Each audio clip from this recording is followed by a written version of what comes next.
আমার সঙ্গে যে একটা এরকম একটা ঘটনা ঘটবে বন্ধুরা, তো এটা আমি মানে কল্পনাও করতে পারি নাই। তো ভিডিওটা ফার্স্ট থেকে লাস্ট অবধি না দেখলে হয়তো বুঝতে পারবে না। তো আমি তোমাদেরকে অনেক দিন থেকে বলছিলাম যে ভাই আমি ব্যাঙ্গালোরে যাবো কাজের জন্য। তো ব্যাঙ্গালোরে যাওয়ার কাজের জন্য আমার টিকিট কিছুতেই হচ্ছিল না। তো মানে একদিন হঠাৎ করে টিকিট হয়ে যায়।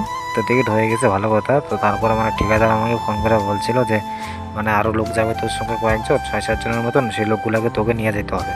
তো আমি যদি সেই লোকগুলোকে নিয়ে যাই তাহলে মানে টাকা ঠিকাদার কিন্তু মানে গাড়ি ভাড়া সব কিছু দিয়ে দেয়, হাত খরচা গাড়ির। তো সেই হাত খরচাগুলো মানে কি আমার কাছে দিতে রাখার জন্য, যে গাড়ি ট্রেনে উঠবি, ট্রেনে ওঠার পরে সবাইকে 500-500 করে দিয়ে দিবি। আর যদি আরও 500-500 করে চাই তাহলে আরও দিয়ে দিস, আর নয় তোর কাছে রাখে দিস। তো আমি সবাইকে 500-500 করে দিয়েছিলাম। আরও আমার কাছে কিন্তু 4,000 টাকা মতন ছিল। 4,000 না, সরি 5,000 টাকার মতন ছিল। 5,000 টাকার মতন ছিল, কিন্তু মানে প্রথম দিন ওসি বাড়িতে প্রথম দিন আমার ভালোই গেছে। তারপরের দিনও ভালোই গেছে, মানে তৃতীয় দিন 3 দিন লাগে আমাদের এখান থেকে ব্যাঙ্গালোর আসতে। তো 3 দিন সময় লাগে, 3 দিন মানে আসতে, মানে যেদিনকে নামবো মানে সন্ধ্যাবেলা নামবো, আর সব মানে দুপুর টাইমে আর কি আমি গেছিলাম আর কি টয়লেটে। তো টয়লেটে যাওয়ার সময় আমার মানে পাসটা যে আছে, সেই যে পাসের মধ্যে আমার টাকাগুলো ছিল, সেই পাসটা আমি উপরে রাখা আর কি টয়লেট করতেছিলাম। তো টয়লেট করা শেষে মানে ওইখানে আর কি যেখানে পাসটা রাখা ছিল, মানে সেখানে কিন্তু একটা কিন্তু মানে মানে ট্রেনের যে বাথরুম আছে, ট্রেনের বাথরুমের ভিতরে কিন্তু মানে মুখ টুক ধোয়ার একটা সিস্টেম আছে।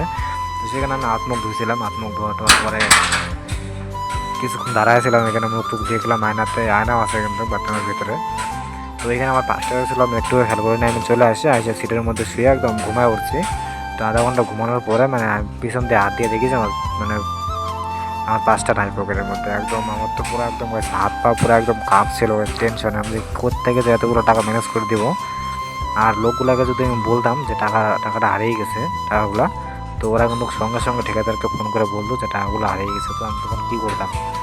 তো সেই কারণে আমি বাধ্য হয়ে আমি কাউকে কিন্তু কিছু বলতে পারিনি।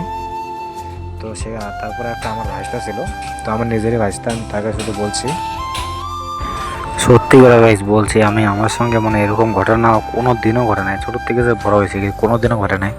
তো ঠিকাদার আমাকে মানে বিশ্বাস করে আর কি টাকাগুলো আমাকে দিয়েছে, যে লোকগুলোকে তুই সাবধানে নিয়ে যাবি। তো আমি অনেকবার গেছে আসছি মানে সেই কারণেই।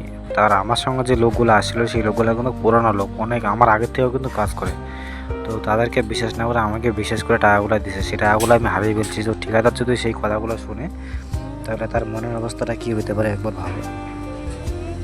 তো আমাকে মানে অনেক কথা শোনাইতো, কিন্তু সেই আমি জানতে নেই কাউকে, শুধু আমার ভাইস্তা একটা আসছিলো, তা সেই শুধু জানে। তো সে বাড়িতে ফোন করেছিল, বাড়িতে ফোন করে মানে টাকা নিয়েছিল। টাকা নিয়ে সেই টাকাগুলো আমাকে দিছে, আমাকে দেয় না এখনও। বা টাকাগুলো ওর কাছে আছে, কিন্তু ঠিকাদারকে এখন আমি হিসাব দিই নেই যে কত টাকা খরচা হলো বা কিছু। তো হিসাব দিব, রবিবারে হিসাব দিব। তো এখন যেহেতু আমি কাজে জয়েন করে ফেলছি, সেই কারণে হিসাব দেওয়া হয় না, মানে সকাল 6টার দিকে আসতে হয়, রাতের দিকে কাজ করতে হয়। তো ফাইনালি আমরা তো চলে আসছি রুমের মধ্যে। তো রুমের মধ্যে এসে একদম শুয়ে পড়ছি। তো মনটা তোমার মানে খুবই খারাপ। আর তোমরা যে মানে ব্যাকগ্রাউন্ডে যে নয়েজগুলো শুনতে পাচ্ছ, সেই নয়েজগুলো হচ্ছে মানে আমি কাজে যেহেতু আসছি, মানে সেই কারণে আর কি এরকম নয়েজ আসছে।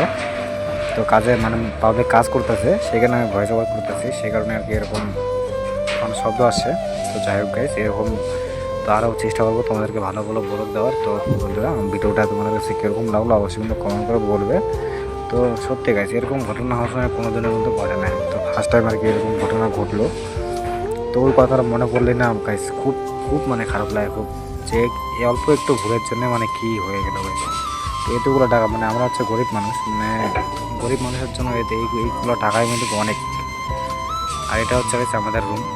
তো এই রুমের মধ্যে আমাকে থাকতে হবে। তো এখানে কিন্তু অনেক লোকজন থাকে, তাদের মাঝখানে থাকতে হবে। তো কিছু করার নেই। তো বন্ধুরা, ব্লগটা এখানে শেষ করলাম। তো বাই বাই।